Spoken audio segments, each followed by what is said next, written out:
નમસ્કાર દર્શક મિત્રો, ખેતીની વાતમાં આપનું સ્વાગત છે અને આજે આપણે વાત કરીશું કૃષિમાં ઉપયોગી એવી એફપીઓ અંગે. એફપીઓ છે એ ફાર્મર્સ પ્રોડ્યુસર ઓર્ગેનાઇઝેશન છે જે આધુનિક ખેતી માટે ખૂબ ઉપયોગી છે. તો આજના એપિસોડમાં આપણે જોઈએ કે એફપીઓ એટલે કે ફાર્મર્સ પ્રોડ્યુસર ઓર્ગેનાઇઝેશન કેવી રીતના ખેતીને આધુનિક તરફ લઈ જાય છે અને કેવા લાભ મળે છે ખેડૂતોને. સામાન્ય ભાષામાં એફપીઓ એટલે કે ફાર્મર્સ પ્રોડ્યુસર ઓર્ગેનાઇઝેશન એક વિસ્તારમાં રહેતા ખેડૂતોનું કંપની એક્ટ નીચે રજીસ્ટર થયેલું ખેડૂત સંગઠન છે. એફપીઓ ખેડૂતો માટે નવા શબ્દની સાથે નવો વિચાર છે. ત્યારે એફપીઓ માટે ખેડૂતોના મનમાં શું પ્રશ્ન ઉઠે છે? એફપીઓ આ અંગે ખેડૂતોના મનમાં આ પ્રશ્ન છે. આપણા દેશની અંદર સહકારી સંસ્થાઓ સમૃદ્ધ હોવા છતાં ખેડૂત ઉત્પાદક સહકારી સંસ્થાઓ બનાવવાનું કારણ શું? તો જાણીએ એફપીઓ એટલે શું એ નિષ્ણાંતો પાસેથી. તો ખેડૂત ઉત્પાદક સંગઠનનો જે મતલબ છે એ એને અંદર જ દર્શાવેલો છે કે ખેડૂત ઉત્પાદક સંગઠનને ઇંગ્લિશમાં ફાર્મર પ્રોડ્યુસર ઓર્ગેનાઇઝેશન અને હિન્દીની અંદર આપણે કિસાન ઉત્પાદક સંગઠન તરીકે પણ જાણીએ છીએ, કે જે એની અંદર જ દર્શાવવામાં આવે છે કે ચોક્કસ વિસ્તારની અંદર રહેલા ખેડૂતો ચોક્કસ પ્રકારની ખેતી કરતા હોય તેવા નાના અને સીમાંત ખેડૂતોનું સંગઠન બની અને ખેડૂત ઉત્પાદક સંગઠનની રચના કરવામાં આવે છે. આ સંગઠન એ કૃષિલક્ષી કાર્યો કરે અને નાના અને સીમાંત ખેડૂતોની આર્થિક પરિસ્થિતિ સુધારવામાં મદદરૂપ થાય તે લક્ષી કાર્યો કરવા માટે આ સંગઠનની રચના કરવામાં આવે છે. ખેડૂત ઉત્પાદક સંગઠનને કંપની એક્ટ 1956ની અંદર રજીસ્ટર કરવામાં આવે છે અને તેને સાધારણ મંડળીઓ કરતાં પણ અલગ રીતે દરજ્જો આપવામાં આવેલો છે. આજના સમયમાં જમીનની વહેંચણી થવાથી નાના સીમાંત ખેડૂતોની સંખ્યા વધે છે. ખેતીમાં ટેકનોલોજી અને ઇનપુટના વધતા ઉપયોગથી ખેતી ખર્ચ કરતાં આવક ઓછી થાય છે. ખેડૂતોને સારી ગુણવત્તાસભર અને સમયસર સેવા મેળવવા માટે જે સંગઠન કંપની એક્ટ પ્રમાણે ઊભું કરે અને કંપની એક્ટ પ્રમાણે તેનું સંચાલન કરે એ સંગઠન એટલે એફપીઓ, જે ફાર્મર્સ પ્રોડ્યુસર ઓર્ગેનાઇઝેશન તરીકે ઓળખાય છે. ભારતની અંદર 86% ખેડૂતો નાના અને સીમાંત ખેડૂતો છે. આ દરેક ખેડૂતોને ઘણી બધી તકલીફોથી ઝઝૂમવું પડતું હોય છે. આ બધી તકલીફોની વાત કરીએ આપણે તો તે લોકો જોડે જમીન નાની હોવાના લીધે તે લોકો પાસે જે અત્યારની આધુનિક ટેકનોલોજી છે તે એમની જોડે પૂરતી નથી. તે લોકો માર્કેટમાંથી ચોક્કસ પ્રમાણે સારી ગુણવત્તાવાળું ઇનપુટ પણ મેળવી શકતા નથી અને તે લોકો જોડે જેમની પાકની ઉપજના પૈસા પણ પૂરતા મળતા નથી. તેના સોલ્યુશન સ્વરૂપે ભારત સરકારે ખેડૂત ઉત્પાદક સંગઠનની રચના કરવા માટે નવી યોજના જે બહાર પાડી છે, 10,000 એફપીઓની યોજના, જે અત્યારે હાલ સરકારે અમલીકરણમાં મૂકી છે. તો આ જે ખેડૂત ઉત્પાદક સંગઠન ખરું તેની મહત્વતા દર્શાવે છે. એફપીઓ એ નાના સીમાંત ખેડૂતો માટે સંગઠિત બની બિયારણથી લઈને બજાર વ્યવસ્થા સુધી લાભ મેળવવાનું સંગઠન છે. વિવિધ એફપીઓ મારફતે ખેડૂતો ખેતીને ઓછા ખર્ચની અને વધુ આવક અપાવતું આર્થિક ક્ષેત્ર બનાવી શકે છે. જે રચના બાદ અલગ અલગ એફપીઓની કાર્ય પદ્ધતિ વિશે હું માહિતી આપું તો એમાં અમે શરૂઆતના સ્ટેજમાં જ્યારે આપણે પીએમ કિસાન સન્માન નિધિના કેવાયસીની વાત આવી ત્યારે પણ ગામે ગામ જઈને ખેડૂતોને ફ્રીમાં કેવાયસીની સુવિધા અમે એક ડિજિટલ પ્લેટફોર્મ મારફતે ખેડૂતોને પૂરી પાડી હતી. આ ઉપરાંત રિસેન્ટલી અહીંયા અમે પાછલા 8 મહિનાથી ખાતર, બિયારણ, દવાઓ તેમજ પશુ આહારનું વેચાણ કરી રહ્યા છીએ, જેમાં અમે અમારા સભાસદ મિત્રોને બજાર કિંમત કરતાં વ્યાજબી ભાવથી ખાતર, બિયારણ, દવાઓનું વેચાણ કરીએ છીએ. એ ઉપરાંત અહીંયા CHC એટલે કે કોમન સર્વિસ સેન્ટર મારફતે પણ વિવિધ ડિજિટલ સેવાઓ અમે અમારા ખેડૂત મિત્રોને પૂરી પાડીએ છીએ, જેમાં મેનલી વાત કરું તો શ્રમ કાર્ડ છે કે જે અહીંયા આસપાસના ખેત મજૂરો અથવા તો ખેડૂત મિત્રોને અમે શ્રમ કાર્ડ કાઢી આપીએ છીએ. આ ઉપરાંત પાન કાર્ડ, કોઈને મોબાઈલ રિચાર્જ કરાવવું હોય તો, એ ઉપરાંત પશુ આહારનું પણ વેચાણ આપણા એફપીઓ મારફતે થાય છે. દેશમાં 86%થી વધારે નાના અને સીમાંત ખેડૂતો છે. એફપીઓ નાના અને સીમાંત ખેડૂતો માટે સફળતાની સીડી સમાન છે. એફપીઓ નાના અને સીમાંત ખેડૂતોને કેવી રીતે સહાયક બની શકે છે એ જાણીએ. કે નાના ખેડૂતો પાસે ટેકનોલોજી અવેલેબલ નથી, તો તે લોકોએ ટેકનોલોજી માટે કે ટ્રેક્ટર માટે એ લોકોએ બહારથી ભાડે લાવવું પડતું હોય. તો આ ટ્રેક્ટર જે બહારથી ભાડે લેતા હોય એ લોકો કદાચ કલાકના 1000 રૂપિયા 1500 રૂપિયા એ લોકો લેતા હોય, તો એ જ વસ્તુ બહારથી ભાડે લે છે એના કરતાં અગર આપણી જોડે ખેડૂતનું સંગઠન હોય અને એ ટ્રેક્ટર પોતે જ વસાવે અને નોમિનલ ભાડા પેટે આપણા ખેડૂત મિત્રોને આપે તો ત્યાં આગળ પણ ખર્ચો ઘટી શકે. તો આ રીતે આપણે ખેડૂત સંગઠનની અંદર આ રીતે આપણે જે વાવેતરનો જે ખર્ચો છે તે ઘટાડી શકીએ. તો ખેડૂતોની જીવન પરિસ્થિતિ એટલે કે સૌથી પહેલાં પાકની વાવેતર થાય છે, પાકનું વાવેતર થાય અને એના પછીની જે આવે છે કે જેની અંદર એનું પ્રોડક્શન થાય છે, અને ત્રીજી વસ્તુ છે કે તેનું હાર્વેસ્ટિંગ કરી અને માલને વેચવા માટે જાય છે. જ્યારે આપણે સૌથી પહેલા મુદ્દાની આપણે વાત કરીએ કે જ્યારે ખેડૂત વાવેતર કરવા માટે જાય છે ત્યારે એનો જે ખર્ચો છે, જે ખર્ચો કદાચ એક હેક્ટરની અંદર જે એમને 25,000નો ખર્ચો થતો હોય તો એ 20,000 કેવી રીતે થાય તો એ 5,000નો એમને ફાયદો થાય અલ્ટિમેટલી. તો આ જે 25,000ના જે ખર્ચાથી આપણે 20,000 કેવી રીતે પહોંચી શકીએ, તો જ્યારે નાના ખેડૂતોની વાત કરીએ અને આપણે એફપીઓની અંદર પણ ખેડૂત ઉત્પાદક સંગઠનમાં પણ આપણે એવા જ ખેડૂતોને આપણે જોડીએ છીએ કે જે ચોક્કસ વિસ્તાર સાથે જોડાયેલા હોય અને ચોક્કસ પ્રકારની ખેતી કરતા હોય. તો આપણે કોઈ પણ ગામની અંદર જઈએ તો ત્યાં આગળ મહત્તમ 2 પાક એવા હોય કે ત્યાં આગળ 50% ખેડૂતો તેનું વાવેતર કરતા જ હોય.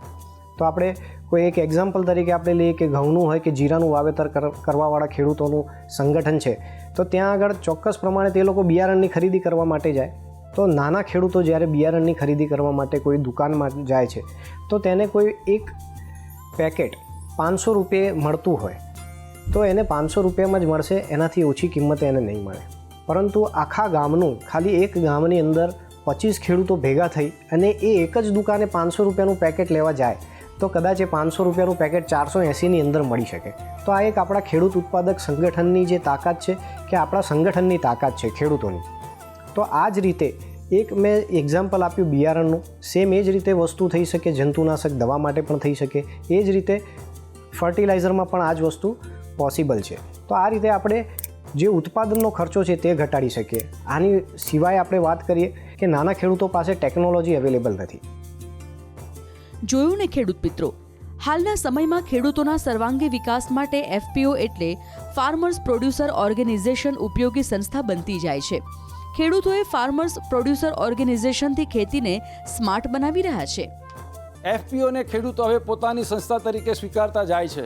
આજે ફાર્મર્સ પ્રોડ્યુસર ઓર્ગેનાઇઝેશનથી ખેતી અને કૃષિ એ સંપન્ન થતી જાય છે. ખેત ઉત્પાદનના માલ છે એ પણ એપીએમસી સુધી પહોંચે છે. તો હવે જાણીએ કે આ એફપીઓ છે એ ખેડૂતોને ખાસ કરીને એના કાપણીથી વાવણી સુધી કેવી રીતે મદદ કરે છે. દેશમાં ખેડૂતોના અનેક સંગઠનો કાર્યરત છે, ત્યારે એફપીઓ ખેડૂતોના અન્ય સંગઠનોથી કેવી રીતે અલગ છે એ વિગતવાર જાણીએ.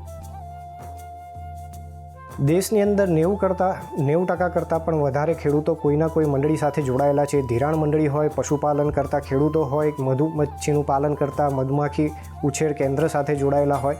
તો આપણા દેશની અંદર જે મંડળીઓનું જે યોગદાન રહ્યું છે તે અભૂતપૂર્વ છે. આજે અમૂલ એક એવી બ્રાન્ડ સાથે ઉભરી આવ્યું છે વિશ્વની અંદર કે જે આપણા દેશના પશુપાલક કરતા ખેડૂતોની એક ઓળખ તરીકે ઉભરી આવ્યું છે અમૂલ. એ જ રીતે આપણે આ મંડળીઓને પણ આજના જમાનાની અંદર નવા સ્વરૂપે લાવવાનો મુખ્ય ઉદ્દેશ્ય એ જ છે કે નાના અને સીમાંત ખેડૂતોની આર્થિક પરિસ્થિતિનો સુધાર કરવા માટે, મંડળીઓના અમુક નીતિ નિયમોને ચોક્કસ રૂપે બદલવા માટે આ ખેડૂત ઉત્પાદક સંગઠન તરીકે આ નવી મંડળીની રચના કરવામાં આવી, જેને 1956 કંપની એક્ટની અંદર સુધારો કરી અને 2013ની અંદર એનું અમલીકરણ કરવામાં આવ્યું અને ત્યાં આગળ ચોક્કસ સ્વરૂપે ચોક્કસ દસ્તાવેજો સાથે ખેડૂત ઉત્પાદક સંગઠનની રચના કરવામાં આવે છે. એફપીઓ એ ખેડૂતો દ્વારા જ સંચાલિત થાય છે, જેથી સ્થાનિક ખેડૂતોના હકોનું રક્ષણ થાય છે. રાજ્યના મહેસાણા જિલ્લાના વિજાપુર ખાતે કાર્યાન્વિત વિજાપુર પ્રોડ્યુસર કંપનીના ચેરમેન નિર્મલ પટેલ એફપીઓને ઉપયોગી માટે આ મહત્વની બાબત કહે છે. એક તો જેમ એફપીઓનો મુખ્ય હેતુ છે કે સંગઠન થવાથી આપણને ઘણા બધા લાભ થતા હોય છે. જ્યારે હું નાનો હતો, મારી જ વાત કરું તો બીજી કક્ષામાં આપણે ભણવાનું આવતું કે જો એક લાકડાની ભારી હોય તો એને કોઈ તોડી શકતું નથી. જ્યારે જો તમે એક લાકડીને આમ કરીને કરશો તો એ તૂટી જશે. તો એફપીઓનો મુખ્ય હેતુ જે છે કે જેટલું તમારું સંગઠન મજબૂત હશે એટલા તમે એમાં મજબૂતાઈથી ઊભા રહેશો. આજે મોટાભાગના ગામડાના પ્રશ્નોની જો વાત કરીએ તો ખેડૂતોને આ જ પ્રશ્ન છે કે એમની પેદાશનો યોગ્ય ભાવ મળતો નથી. તો ક્યાંક આવા સંગઠન મારફતે જો એ દિશામાં કામ કરવામાં આવે અથવા તો બજારમાં એક હેલ્ધી કોમ્પિટિશન કરવામાં આવે તો એમની પેદાશનો ભાવ વધશે, રાઈટ. તો આજે હું ખેડૂતોને એ જ સલાહ આપીશ કે એફપીઓમાં જોડાઓ, એફપીઓના કાર્યોમાં હિસ્સો લો, ભાગ લો, કે જેથી લઈને તમે એની સાથે કદમ મિલાવીને પોતાનો વ્યાપ અથવા તો પોતાનો ગ્રોથ કરી શકો. એફપીઓના સભ્ય ખેડૂતોને સંગઠનની સામૂહિક ખરીદી થતી સુધારેલા બિયારણ, પિયત અને કીટનાશક બજાર કરતાં ઓછા દરે ઉપલબ્ધ થાય છે. એફપીઓ સામૂહિક રીતે ખેતીમાં ઉપયોગી અન્ય ઇનપુટ અને સાધનો ખરીદે છે, જેનાથી ખેડૂતના ખેતી ખર્ચમાં ઘટાડો થાય છે. ખરીદીમાં વાત કરીએ, જેમ કે આપણે કોઈ પણ ખેડૂતની આવક જો વધારવી હશે તો અત્યાર સુધી આપણે એક દોષનો ટોપલો બજાર ઉપર છોડીએ છીએ કે ભાઈ બજારમાં જે તે આઉટપુટના ભાવ નથી મળતા, પણ એની સામે ખેડૂતને એક બીજી દિશામાં પણ કામ કરવું પડશે કે એ જે ઇનપુટો બજારમાંથી ખરીદે છે એનું કોસ્ટિંગ પણ જેમ બને એમ એને ઓછું આવે એવા પ્રયત્નો પણ આપણે કરવા પડશે. તો અમે અહીંયા ખાતર બિયારણ દવાઓની વિવિધ કંપનીઓ સાથે CHC એગ્રીકલ્ચર જે પોર્ટલ છે એના મારફતે પણ જોડાયા છીએ કે જે અમે કંપનીઓ સાથે સીધા જોડાણથી કેશ એન્ડ કેરી, એટલે કે અત્યારે બજારમાં શું છે કે ઉધારના ભાવ અલગ હોય છે ને રોકડાના અલગ હોય છે, તો અમે કેશ એન્ડ કેરીના ભાવમાં એક સારા ડિસ્કાઉન્ટથી જે તે વસ્તુઓ ખરીદીને અમારા ખેડૂતને એ ફાયદો સીધો આપીએ છીએ. એટલે મેઇનલી અમારા ખેડૂતને કોસ્ટ કટિંગ પણ થયો છે કે એ જે દવા 100 રૂપિયાની બજારમાંથી લાવતા હતા આજે શાયદ અહીંયા ક્યાંક 90 રૂપિયામાં પણ એમને મળતી થઈ છે.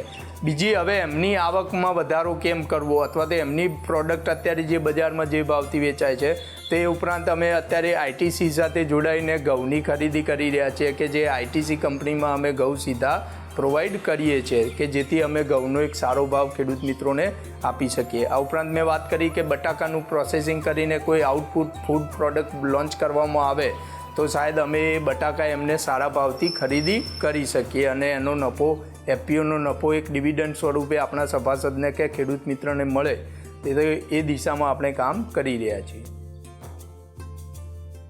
સામાન્ય ખેડૂત સંગઠન કરતાં એફપીઓ તેના સ્વરૂપ અને તેની કામગીરીથી અલગ છે. ખેડૂતોના મનમાં એફપીઓ માટે છે કંઈક આવો પ્રશ્ન. ખેડૂત સંગઠન બનાવવાની પ્રક્રિયા શું અને એનાથી ખેડૂતોને શું લાભ? ખેડૂતોના મનમાં ઉદ્ભવેલા પ્રશ્નોનો આ છે જવાબ. કે કોઈ પણ ખેડૂત ઉત્પાદક સંગઠન બનાવવા ઈચ્છતો હોય તો સૌથી પહેલાં તો તેનો ઉદ્દેશ્ય એમને નક્કી કરવો પડે, એમનું વિઝન એમને બનાવવું પડે કે ખેડૂત ઉત્પાદક સંગઠન બનાવવું છે તો એની અંદર કયા પ્રકારના ચોક્કસ કાર્યો કરવા માગે છે, ખેડૂતોને એ ઉત્પાદક સંગઠનથી શું લાભ થઈ શકે તે એનું એક ચોક્કસ વિઝન હોવું જોઈએ. તેના પછી 10 જેટલા ખેડૂતો ભેગા થઈ તેમના ચોક્કસ દસ્તાવેજો ભેગા કરી અને કંપની રજિસ્ટ્રાર પાસે જઈ ત્યાં આગળ એમના દસ્તાવેજો જમા કરાવી અને તે એફપીઓ રજિસ્ટર કરી શકે છે. એફપીઓ એટલે કે ખેડૂત ઉત્પાદક સંગઠનની રચના કરી શકે છે. આ રચના જે ખરી ખેડૂત ઉત્પાદક સંગઠનની રચના મુખ્યત્વે 2 રીતે થઈ શકે છે. એક, અત્યારે હાલ સરકાર પણ આ સંગઠનની રચના કરી રહી છે, તેમજ અગર ખેડૂત કોઈ સરકારની આ યોજનાથી વંચિત રહી ગયો હોય અને તેમને પોતે પણ આ ખેડૂત ઉત્પાદક સંગઠન બનાવવું હોય તે પણ સેલ્ફ પ્રમોટેડ ખેડૂત ઉત્પાદક સંગઠન બનાવી શકે છે.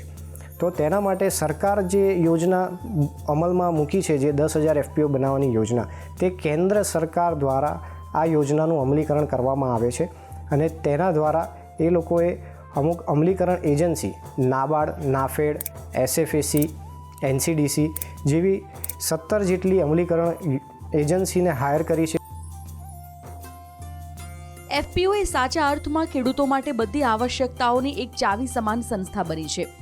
એફપીઓ એ ખેડૂતોના મનની મૂંઝવણો કેવી રીતે દૂર કરીએ આપણને તેના સમર્થકોએ સમજાવ્યું છે. હવે આપણે માહિતી મેળવીશું એફપીઓ એક કંપની એક્ટ હેઠળ રજીસ્ટર થાય છે તો એની કેવી પ્રક્રિયા છે, તો એફપીઓ કેવી રીતના કંપનીમાં રજીસ્ટર થાય છે અને ખેડૂતે શું કરવું એ વિગતો જાણીએ. એફપીઓ સાથે ખેડૂતો કેવી રીતે જોડાઈ શકે છે એ પ્રશ્નો ખેડૂતોના મનમાં ઊભા થતા હોય છે. જે ખેડૂતને એફપીઓમાં જોડાવવું હોય તો આવો છે આસાન રસ્તો. કોઈપણ ખેડૂત ઉત્પાદક સંગઠનમાં જોડાવા ઈચ્છતો હોય તો કોઈપણ ખેડૂત તેના આધાર પુરાવા જેમ કે આધાર કાર્ડ કે તેનો 7/12/8નો ઉતારો, તેનો મોબાઈલ નંબર, બેંક એકાઉન્ટની વિગત, તે પ્રમાણેના ચોક્કસ દસ્તાવેજો સાથે જે ખેડૂત ઉત્પાદક સંગઠનના ડિરેક્ટરો હોય ત્યાં આગળ જમા કરી ત્યાં આગળ જે પણ એમની શેર મૂડી તરીકે એ લોકોએ જે નક્કી કરેલું હોય 500 રૂપિયા, 1000 રૂપિયા કે 2000 રૂપિયા દરેક સંગઠન વાઇઝ અલગ અલગ રીતે એ લોકોએ જોગવાઈ કરેલી હોય તો એ પ્રમાણે એ ચોક્કસ પ્રમાણે મૂડી ભરી અને ત્યાં આગળ સભાસદ તરીકે જોડાઈ શકે છે.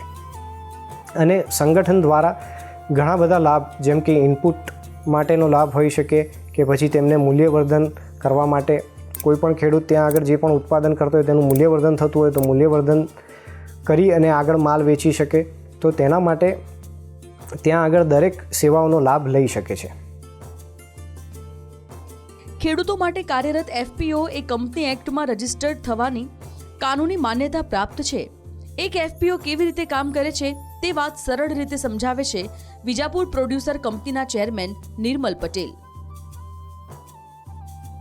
એફપીઓના રોલની જો વાત કરું તો ગામે ગામ જે ખેડૂતો આજે જોડાઈ રહ્યા છે, મેં કીધું એ પ્રમાણે એમને કોસ્ટ કટિંગનો લાભ થયો છે. આ ઉપરાંત અમને વિવિધ જે ખેતીલક્ષી યોજનાઓ આવતા હોય છે કોલ મારફતે અથવા સોશિયલ મીડિયા મારફતે એમને પૂરી પાડતા હોય છે કે જેથી એમને એની માહિતી મળે. જેમ કે રિસેન્ટ હમણાં હતી બટાકા ઉપરની સબસિડી. બટાકા કોઈ વેચાણ કર્યું હોય આંતરરાજ્ય કે બહારના રાજ્યમાં અથવા તો કોલ્ડ સ્ટોરેજમાં જો કોઈ ખેડૂતે બટાકાનું સંગ્રહ કર્યો હોય તો એના ઉપર જે તાજેતરમાં ગુજરાત સરકારની જે યોજના છે તો એ અંતર્ગત અમે એમની ઓનલાઈન એપ્લિકેશન પણ અહીંયાથી પૂરી પાડીએ છીએ અને એમના વતી એમની અરજી મહેસાણા ખાતે પણ પહોંચાડી આપતા હોય છે. તો આવી સેવાઓના લાભથી ખેડૂતોને ઘણો બધો ફાયદો થયો છે. ખેડૂત મિત્રો, એફપીઓથી ખેડૂતોને અનેક લાભો થયા છે. એફપીઓ કેવી રીતે ખેડૂતોનો સાથી મિત્ર કહેવાય એ પણ જાણીએ. એક તો જેમ એફપીઓનો મુખ્ય હેતુ છે કે સંગઠન થવાથી આપણને ઘણા બધા લાભ થતા હોય છે. જ્યારે હું નાનો હતો, મારી જ વાત કરું તો બીજી કક્ષામાં આપણે ભણવાનું આવતું કે જો એક લાકડાની ભારી હોય તો એને કોઈ તોડી શકતું નથી. જ્યારે જો તમે એક લાકડીને આમ કરીને કરશો તો એ તૂટી જશે.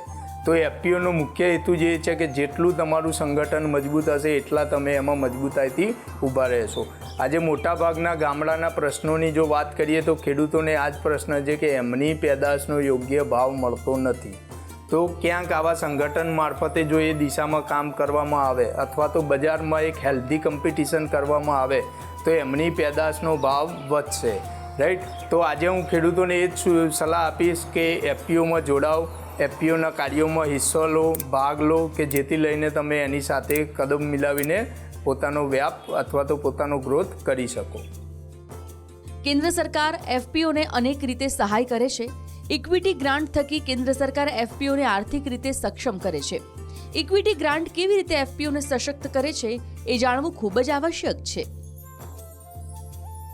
ઇક્વિટી ગ્રાન્ટની વાત કરીએ તો આપણે કોઈને કોઈ સંગઠન સાથે કે મંડળી સાથે આપણે જોડાઈએ ત્યારે આપણે તેના શેર લેવા પડતા હોય છે. શેર મૂડી આપણે જેને કહીએ છીએ કે આપણે પશુપાલક સંગઠન હોય તો તેની સાથે આપણે જોડાયા હોય તો બી આપણે એને શેર મૂડી આપણે એમને આપવી પડે છે.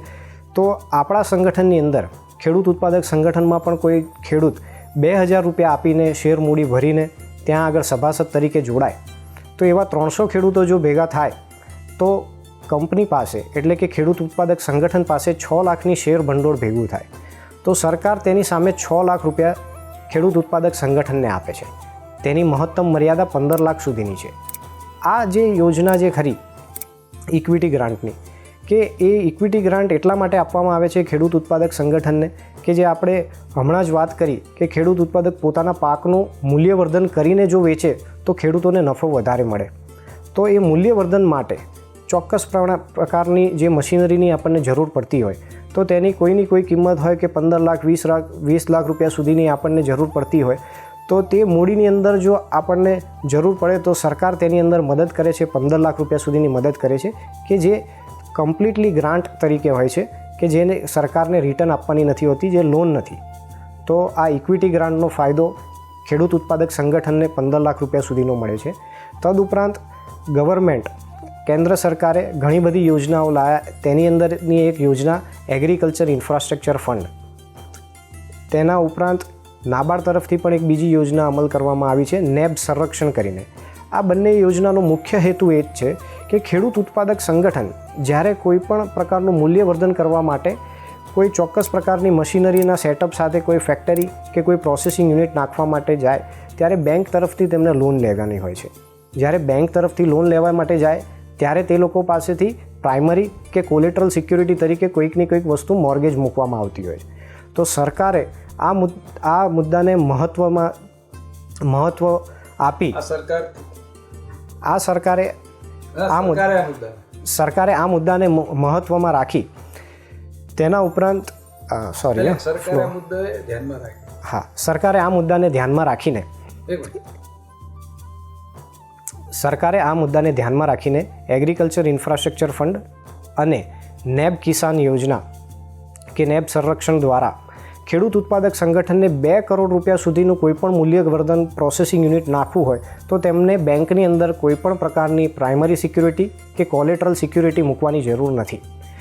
તો આ સંગઠન જ્યારે પણ 2 કરોડ રૂપિયા સુધીનું કોઈપણ મોટું સાહસ કરે છે તો કોઈપણ નાના ખેડૂતોની કે કોઈપણ સંપત્તિ બેંક મોર્ગેજ કરી શકે નહીં કે જે તમારે આપવાની રહેતી નથી.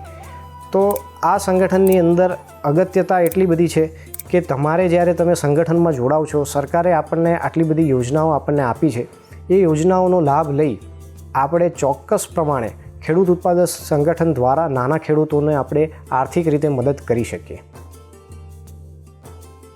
એફપીઓથી ખેડૂતોને સરકારી ગ્રાન્ટ પણ મળી શકે છે. ખેડૂતોને કૃષિ સંલગ્ન કોઈ પણ આર્થિક પ્રવૃત્તિ કરવા માટે એફપીઓ એક સરળ માધ્યમ પુરવાર થાય છે. આમ એફપીઓ એ ખેડૂતોની તમામ જરૂરિયાતોને સંતોષવાનું એક માધ્યમ સાબિત થયું છે. ખેડૂત મિત્રો, આજના એપિસોડમાં આપણે જાણ્યું કે એફપીઓ ખૂબ ઉપયોગી છે અને આધુનિક ખેતી માટે ઉપયોગી સંસ્થા છે. પણ એફપીઓ છે એ મોટા દરિયા સમાન છે, એટલે એની વિશેષ વિગતો આપણે જાણીશું આગામી એપિસોડમાં. તો અત્યારે અમને આપો રજા અને જોતા રહો પ્રવેગ ટીવી. નમસ્કાર.